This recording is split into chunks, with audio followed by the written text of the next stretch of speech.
जय श्री हरि। आइए सुनते हैं बृहस्पतिवार के दिन भगवान श्री हरि विष्णु की पौराणिक कथाएं।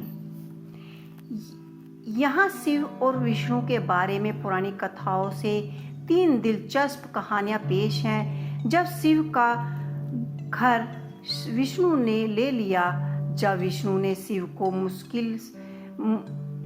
मुश्किल से बचाया और अंत में विष्णु की शिव भक्ति को एक दल को छू लेने वाली कहानी। क्या आप बद्रीनाथ की कहानी जानते हैं? यह वो जगह है जहाँ शिव और पार्वती रहते हैं। यह उनका घर था। एक दिन नारायण यानी शिव ने पास नारद जी गए और बोले कि आप मानवता के लिए एक खबर मिसाल है। आप हर समय शेषनाग के ऊपर लेटे रहते हैं। आपकी पत्नी लक्ष्मी हमेशा आपकी सेवा में लगी रहती है और आपको लाड लड़ाती रहती है। इस ग्रह के अन्य प्राणियों के लिए आप अच्छी मिसाल बन पा रहे हैं। आपकी सृष्टि के सभी जीव जंतु के लिए कुछ अर्थपूर्ण कार्य करना चाहिए और आपको लाड करना चाहिए। इस आलोचना से बचने और साथ ही अपने उत्थान के लिए भगवान को भी ऐसा करना पड़ता है। विष्णु तप और साधना करने के लिए सही स्थान की तलाश में नीचे हिमालय तक आए। वहां उन्हें मिला बद्रीनाथ, एक अच्छा सा छोटा सा घर जहां सब कुछ वैसे ही था जैसे उन्होंने सोचा था। साधना के लिए सबसे आदर्श जगह लगी। उन्होंने वहां उस घर के अंदर गए और घुसते ही उन्हें पता चल गया कि यह शिव का निवास है और वह तो बड़े ही खतरनाक व्यक्ति हैं। अगर उन्हें गुस्सा आ गया तो वह आपका ही नहीं, खुद का भी गला काट सकते हैं। ऐसे में नारायण ने खुद को एक छोटे से बच्चे के रूप में बदल लिया और घर के सामने बैठ गए। और उसी वक्त शिव और पार्वती बाहर से कहीं से टहलने गए थे। वहां से वापस आए, तब लौटे तो उन्होंने देखा कि एक छोटा सा बच्चा जोर जोर से रो रहा है। पार्वती को दया आई। उन्होंने बच्चे को उठाने की कोशिश की। शिव ने पार्वती को रोकते हुए कहा कि इस बच्चे को मत छूना। पार्वती ने कहा, कितने क्रूर हो आप, कैसे ना समझी की बातें कर रहे हैं। मैं तो इस बच्चे को उठाने जा रही हूँ।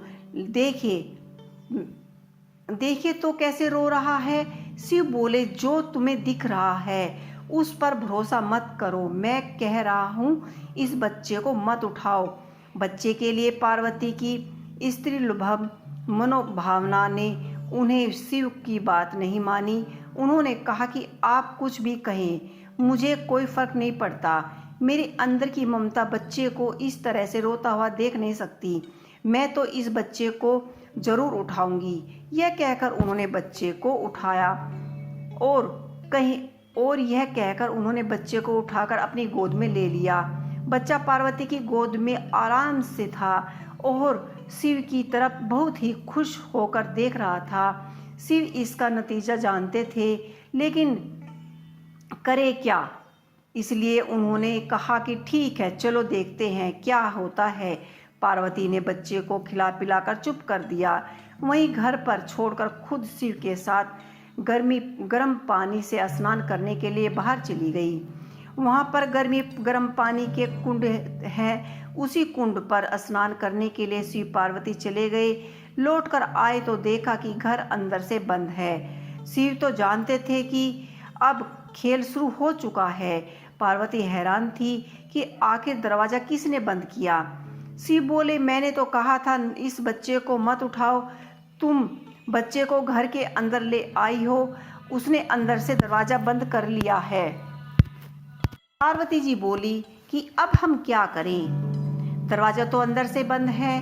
पार्वती ने कहा, अब हम क्या करें। शिव के पास तो 2 ही विकल्प थे। एक जो भी उनके सामने है उसे जलाकर भस्म कर दें और दूसरा वे वहां से चले जाएं और कोई और रास्ता ढूंढ ले। उन्होंने कहा, चलो कहीं और चलते हैं, क्योंकि यह तो तुम्हारा प्यारा बच्चा है, इसके लिए मैं इसे छू भी नहीं सकता, मैं अब कुछ नहीं कर सकता, चलो कहीं और चलते हैं। इसी तरह शिव और पार्वती को अवैध तरीके से वहां से निष्कासित कर दिया गया। वे दूसरी जगह तलाश करने लगे और पैदल ही निकल पड़े। दरअसल बद्रीनाथ और केदारनाथ के बीच में एक चोटी से दूसरी चोटी के बीच सिर्फ इस 10 किलोमीटर की दूरी थी। आखिर में वह वहाँ जाकर बस गए। इसी तरह से शिव ने अपना खुद का बसेरा बनाया। क्या वह इस बात को जानते थे? आप कई बातों को जानते हैं, लेकिन फिर भी आपकी कोई बात अनदेखी कर देते हैं। और आइए सुनते हैं एक और पौराणिक कथा। यौगिक कथाओं में ऐसी कई कथाएं हैं जिनमें बताया गया है कि शिव की करुणा कोई भेदभाव नहीं करती और किसी की इच्छा पर बच्चों को नहीं लुभाती। एक बार गजेंद्र नाम का एक असुर था। गजेंद्र ने बहुत ही तप किए और शिव से यह वरदान पाया कि वह सब भी उन्हें पुकारेंगे, शिव को आना ही होगा। त्रिलोकी के सदा शरारती ऋषि नारद जी ने देखा कि गजेंद्र हर छोटी से छोटी बात में शिव जी को पुकारता है। योगी कथाओं में ऐसी कई कहानियां हैं जिनमें बताया गया है कि शिव ही करुणा में भेदभाव नहीं करते।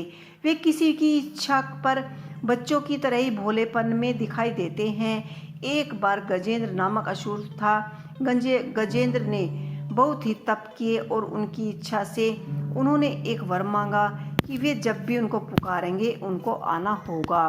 तो इस तरह की बहुत सारी ऐसी पौराणिक कथाएं हैं जो कि एक से जुड़ी हैं। आपको ये कथा कैसी लगी मुझे कमेंट बॉक्स में